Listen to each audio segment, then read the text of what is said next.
Meron tong meron siya magiging epekto considering the fact na yung sabihin na nating traditional bailiwick ng mga Dutertes, which is Mindanao and some parts of Visayas, may kita natin medyo medyo meron talagang negative sentiment over what happened. Ang negatibong sentimiento sa balwarte ng pamilya Duterte sa Mindanao ay makaaapekto sa kampanya ng mga tumatakbong senador na sinusuportahan ng Administrasyong Marcos. Dahil na rin ito sa naging pag-aresto kay dating Pangulong Rodrigo Duterte. Ayon sa political analyst na si Dr. Froilan Calilong, hindi lamang sa Mindanao ang nagpakita ng suporta sa dating Pangulo kundi ang ilang bahagi ng Visayas region. Ganito rin ang pananaw ng political analyst na si Ferdy Pasion. Ayon kay Pasion, likas na maawain ang mga Pilipino kaya naman humatak ng simpatya ang naging sitwasyon ni dating Pangulong Duterte. Alam mo naman ang mga Pilipino maawain, ano? Nung namatay si Cory Aquino, naawa yung mga tao,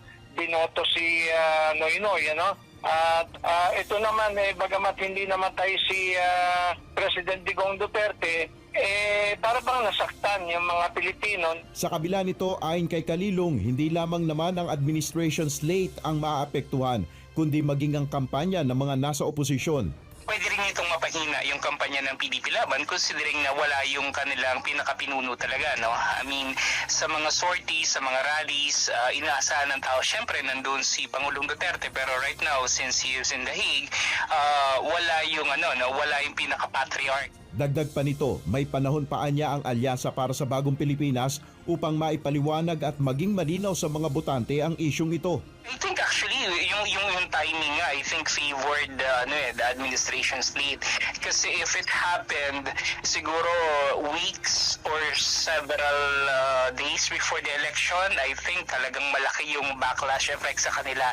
Pero right now since syempre nangyari ito March, no, merong pang halos 3 buwan bago mag-eleksyon, may pagkakataon pa na yung issue ay medyo tumamlay, may pagkakataon din na yung mga kandidato ng administration, they could still go around and they could still engage people.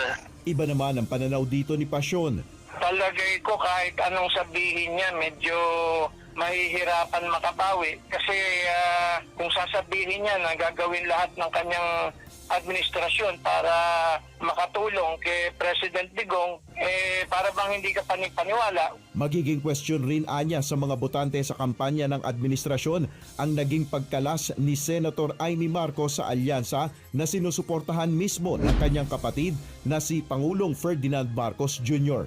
Nel Maribuhok, UNTV News and Rescue, Diyos ang aming sandigan, serbisyo publiko.